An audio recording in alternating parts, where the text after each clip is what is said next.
सुरेश अण्णाला सुंबारच राहिलं नाही। ते तर वेगळेच खेचतात, पण आपल्याला असेच पाहिजेत, यांच्या मुंडक्यावर पाय देणारे, यालाच मराठे म्हणतात। सुरेश धस यांचं कौतुक कोणी केलंय तर मनोज जरांगेंनी। पण हा आजपुरता विषय असला तरी सुद्धा जरांगे पाटील यांना काही मुद्द्यांपासून डायव्हर्ट तर केलं जात नाहीये ना।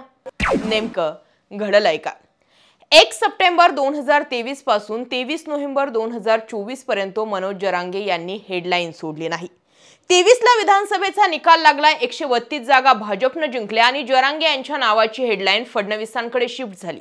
5 जानेवारी आज जी तारीख आहे, आजच्या या तारखेपासून जरांगे पुन्हा उपोषण सुरू करणार होते, मात्र ती तारीख पोस्टपोन करून 25 जानेवारी केली। संतोष देशमुख हत्या प्रकरण बीड मधील असल्याने आणि जातीने संतोष देशमुख मराठा आणि आरोपींमध्ये वंजारी समाजाचे काही लोक असल्याने हा विषय मराठा विरुद्ध वंजारी असा शिफ्ट झाला। त्यामुळे या आरोपांमध्ये मुंडेंचं नाव सातत्याने आल्याने सुरुवातीला वाटलं हे प्रकरण मनोज जरांगे लावून धरतील, मात्र तसं न होता जरांगेंची एंट्री अगदी शेवटी झाली आणि त्याआधीच या प्रकरणात सुरेश धस, संदीप क्षीरसागर यांनी हेडलाईन घेतली, तर ती आजपर्यंत कायम आहे। त्यामुळे आता जरांगेंची जागा सुरेश धस घेत आहेत का असे प्रश्न तयार झालेत। मनोज जरांगेंवरील फोकस हलवण्यासाठीच धस कमालीचे ऍक्टिव्ह तर झाले नाहीत ना, आणि असे करून काय साध्य होऊ शकतं, शक्यता काय आहेत यावर एक नजर टाकूयात। 132 जागा जिंकलेल्या भाजपला पुढील किमान वर्ष एक तरी सुरळीत ठेवण्यासाठी जरांगेंना साइडलाईन करणं गरजेचं होतं आणि त्यासाठी संतोष देशमुख कारण मिळालं। दुसरा प्रश्न पडतो, सुरेश धस वारंवार मोठा आका म्हणत धनंजय मुंडेंना अडचणीत आणतात, पर्याय अजित पवारांवर प्रश्न निर्माण करतात आणि फडणवीस सुरेश धस यांना कुठलाही समज देत नाही। याचा अर्थ सांगतो सुरेश धस जी भूमिका घेतात त्यात फडणवीसांची मर्जी सामील आहे। मुद्दा नंबर 3, बीड प्रकरणात फ्रंटलाईन घेऊन हळूहळू जरांगेंना शांत केलं जातंय का? कालच्या परभणीतील मोर्चातही जरांगे तिसऱ्या लाईनमध्ये बसले होते। सुरेश धस यांनी मराठा आरक्षण विषयात कधीच एवढी टोकाची भूमिका घेतली नाही, मात्र आता ऍक्टिव्ह झालेले धस यांना अडवणारा सुद्धा कोणीच नाही। हे अंदाज सांगतात मनोज जरांगेंची जागा आता सुरेश धस यांनी घेतली। मराठा आरक्षण विषयात वर्ष ते सव्वा वर्ष मराठा समाजाने या प्रकरणाला दिलाय। जर मनोज जरांगेंना साइडलाईन केलं गेलं तर अवघड होईल। आधीच बीड मध्ये दोन्ही मुंडेंना मंत्रिपद देणं हे जरांगेंना थोपवण्यासाठीच केलं गेल्याचा आरोप होता। मुळात म्हणजे बीड आणि मनोज जरांगे यांचा संबंध खूप जवळचा। मनोज जरांगे तसे मूळचे बीडचे। मराठवाड्यामध्ये मनोज जरांगेंची ताकद, क्रेज किती आहे हे लोकसभा निवडणुकांमध्ये दिसून आलं।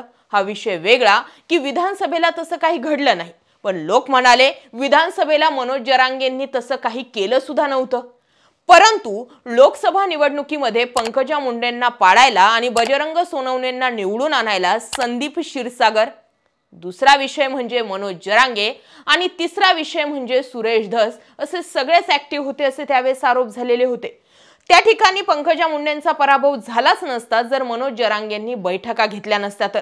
आणि खरं तर याच बीडमधून मराठा विरुद्ध ओबीसी असं सुरू झालं असं म्हणण्यापेक्षा आता वंजारी विरुद्ध मराठा असं सुरू झालंय, कारण ओबीसी समाजातील बाकी लोकांचं म्हणणं आहे की हा विषय वंजारी समाजापुरता मर्यादित आहे, तुम्ही सरसगट ओबीसी समाजाला यामध्ये गृहीत धरू नका आणि वंजारी समाजाचा फक्त मतांसाठी वापर केला गेलाय असा आरोप सुद्धा मुंडेंकडे होतो। विशेष करून धनंजय मुंडे सध्या टार्गेटवर आलेले आहेत। मनोज जरांगेंनी थेट नाव घेऊन धनंजय मुंडेंवरती आरोप केलेत, प्रकाश सोळंकेंनीही थेट धनंजय मुंडेंवरती आरोप केलेत, परंतु मनोज जरांगे जितकं बोलतायत त्यापेक्षाही जास्तीचं वेटेज हे सुरेश धस यांच्या बोलण्याला दिसून येत आहे। विशेष म्हणजे मनोज जरांगे आजपासून उपोषणाला सुरुवात करणार होते, परंतु आजची तारीख पुन्हा 25 जानेवारीची तारीख पुन्हा पुढे ढकलली जाईल आणि असं करता करता म्हणजे जवळपास 23 नोव्हेंबरला विधानसभेचा निकाल लागल्यापासून ते आजपर्यंत मनोज जरांगेंना पुन्हा मराठा आरक्षण विषय घेऊन हेडलाईन बनवता आलेली नाहीये। आणि हे करण्यासाठीच तर सुरेश धसांना ऍक्टिव्ह केलं गेलं नाही ना, आणि त्यासाठी फडणवीस तर रसद पुरवत नाहीत ना, असे अनेक प्रश्न तयार झालेत। असो, या शक्यता, अंदाज, चर्चा असल्या तरी या गोष्टींमध्ये तथ्य इतकंच आहे की किमान एक वर्षभर तरी मनोज जरांगेंना थोपवणं फडणवीसांसाठी महत्त्वाचं किंवा पहिल्या फळीतील विषय होता। सुरेश धस यांच्या माध्यमातून जरांगेंनी आपली हेडलाईन जी आहे ती बाजूला जरांगेंना करावी लागली आणि सुरेश धसांनी ती हेडलाईन घेतली आणि त्यामुळेच फडणवीस सुरेश धसांना अडवत नाहीयेत का असे अनेक प्रश्न या निमित्ताने उपस्थित झालेत। याबाबत तुम्हाला काय वाटतंय कमेंट सेक्शन मध्ये व्यक्त व्हा। शेवटपर्यंत मनोज जरांगेंनी मराठा विषय लावून धरलेला आहे, तो जर असाच काही हाताशी न येता जर सुटला किंवा हातातून निघून गेला तर मात्र अवघड होऊन बसेल। या विषयामध्ये मराठा आरक्षणाचा मुद्दा सुद्धा कुणीही तोंडातून काढलेला नाहीये। त्यामुळे मराठा आरक्षणाचा प्रश्न मागे पडतो की काय असाही प्रश्न या निमित्ताने उपस्थित होतोय। याबाबत तुम्हाला काय वाटतंय जरूर व्यक्त व्हा। जय महाराष्ट्र।